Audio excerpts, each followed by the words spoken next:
Yes, anope matsasu afisem so a meye o Serwaa meye o nyina na ebo mikomu enti no kenkan ebi so kra na wahwehwe ni wa ne mewa ene na ma Serwaa spices na wa hwese wo ye aba na anopa wadware na wafa wo ho no akodi na kitchen na wo san wo afade a aduane a wo ba beye no kra di kan asiesie dada na hwan na enni wo bia bedi bi ena ma Serwaa spices nso wo mu dia maka chro dada se onse bi no mo ho a spices ne bi ema aduane ni tuhia saa na tuhia kwa ebetuhia keke na so we de apomuden mu nsem ewo se maka chro se aduane no se chicken anasa akoko nam ka ho dia na che se ma Serwaa spices na no mebo amane no me de ma no ne kan ene me de chirawo no wa hye ne so na adu dwa so a oh say we ho asem nam kan wo so say ba ko mienu miensa enan enum ensia enson wotwe enkro edu du ba ko du 12 ba ko no kura yedu ba ko bi no so yenum so kura ne bo e de beje no ma Serwaa akwa aba na pom ti say nyame adom me ho ye na so e nyame adom ye so ye ho ye na wote ho no mo a na ase ma menye akokọ emu asomuduro den about na den a menti asem ase sane wo kan no se ma de aduane no ho hia yen okay ja na ya na me tadi dibi titru bra na me wo Holland no na me ba Ghana nso na ma try bi ahwe but me ko discover we no na me be hwehwe ne wo ha no ebi ede ba na mu se bi de bi achi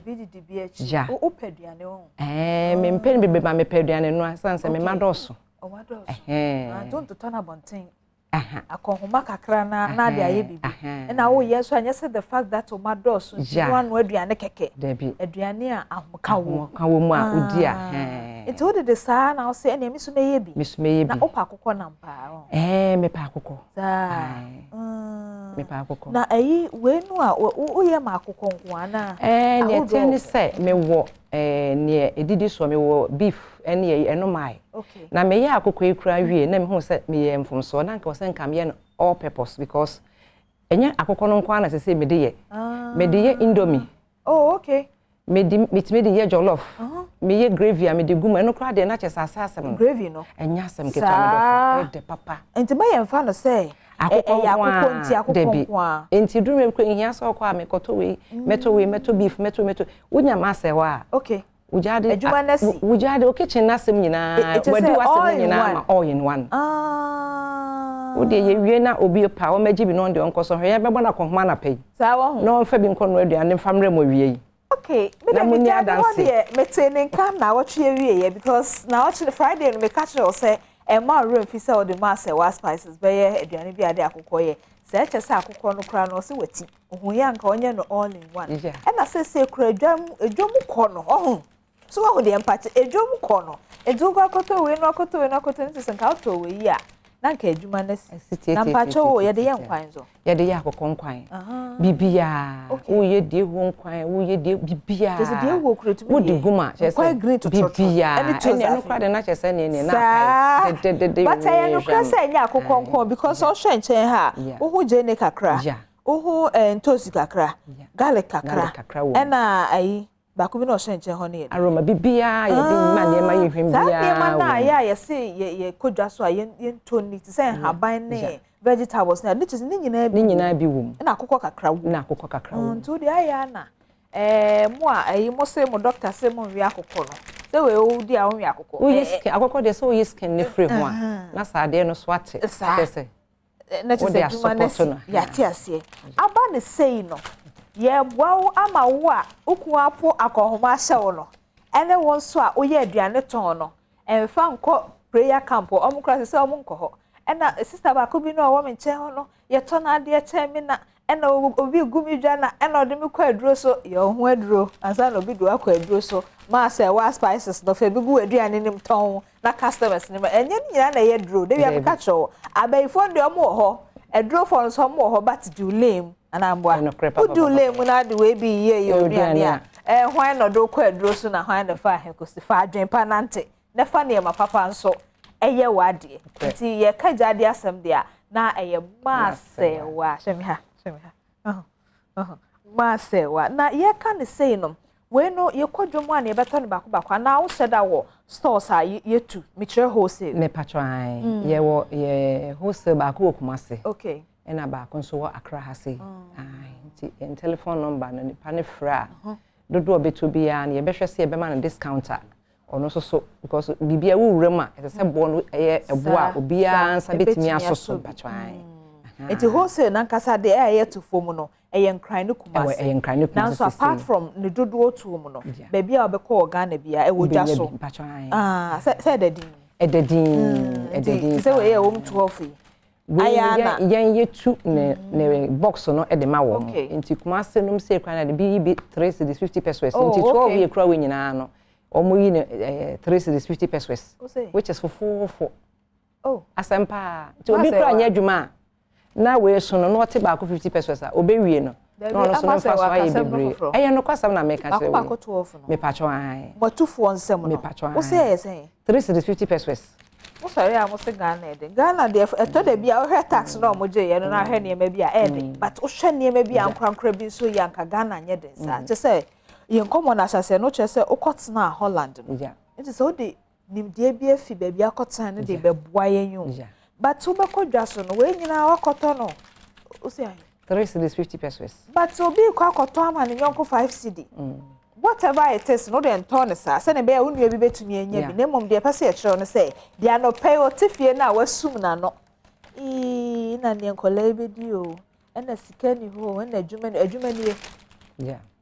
adwuma ni mpacho ma Serwaa chicken spices we cross all season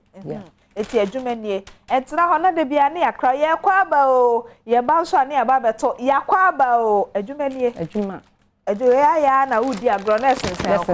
ma Serwaa chicken spices o ma Serwaa chicken spices o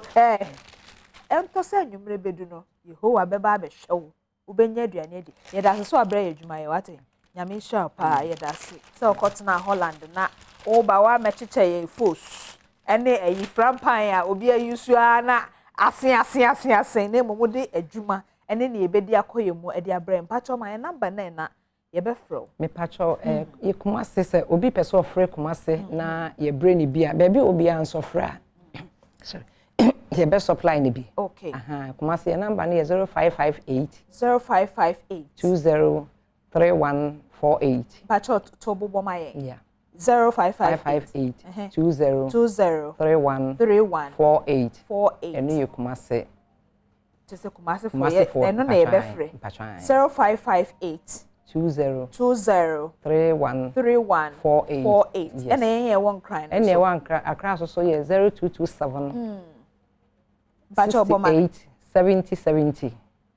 Pacho Susubio 0277 68